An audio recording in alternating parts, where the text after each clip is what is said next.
ایک دفعہ کا ذکر ہے، ایک چھوٹے سے گاؤں کے کنارے پر ایک گہرا اور پراسرار جنگل تھا۔ اس جنگل کو جادوئی جنگل کہا جاتا تھا کیونکہ یہاں پر ہر چیز معمول سے ہٹ کر تھی۔ درخت بولتے تھے، پرندے جادو جانتے تھے اور ہر موڑ پر ایک نیا راز چھپا تھا۔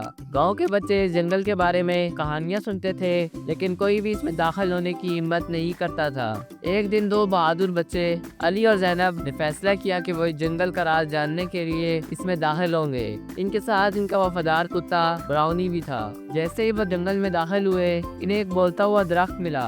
درخت نے انہیں بتایا کہ جنگل کے بیچوں بیچ ایک جادوئی چشمہ ہے جو ہر خواہش کو پوری کرتا ہے، لیکن اس تک پہنچنا آسان نہیں تھا کیونکہ راستے میں بہت سے خطرات تھے۔ علی اور زینب نے ہمت کی اور آگے بڑھے۔ ان کی ملاقات ایک جادوئی پرندے سے ہوئی جس نے انہیں ایک پراسرار نقشہ دیا۔ نقشے کے مطابق انہیں ایک غار سے گزرنا تھا جہاں ایک بڑا ڈریگن رہتا تھا۔ ڈریگن کو شکاریوں نے قید کر رکھا تھا اور وہ بہت غمگین تھا۔ علی اور زینب نے ڈریگن کو آزاد کرنے کا فیصلہ کیا۔ انہوں نے شکاریوں کو چکمہ دیا اور ڈریگن کو آزاد کر دیا۔ ڈریگن نے خوش ہو کر انہیں ایک جادوئی چابی دی جو ان کو چشمے تک پہنچنے میں مدد دیتی تھی۔ آخر کار علی اور زینب جادوئی چشمے تک پہنچ گئے۔ انہوں نے چشمے سے اپنی خواہش مانگی کہ جنگل کا جادو ہمیشہ کے لیے محفوظ رہے تاکہ ہر کوئی اس کی خوبصورتی سے لطف اندوز ہو سکے۔ چشمے نے ان کی خواہش پوری کی اور جنگل ہمیشہ کے لیے جادوئی رہا۔ علی اور زینب گاؤں واپس آئے اور انہوں نے سب کو جنگل کے راز کے بارے میں بتایا۔ اب ہر کوئی جادوئی جنگل کی سیر کر سکتا تھا اور یہ کہانی ہمیشہ کے لیے گاؤں کی تاریخ کا حصہ بن گئی۔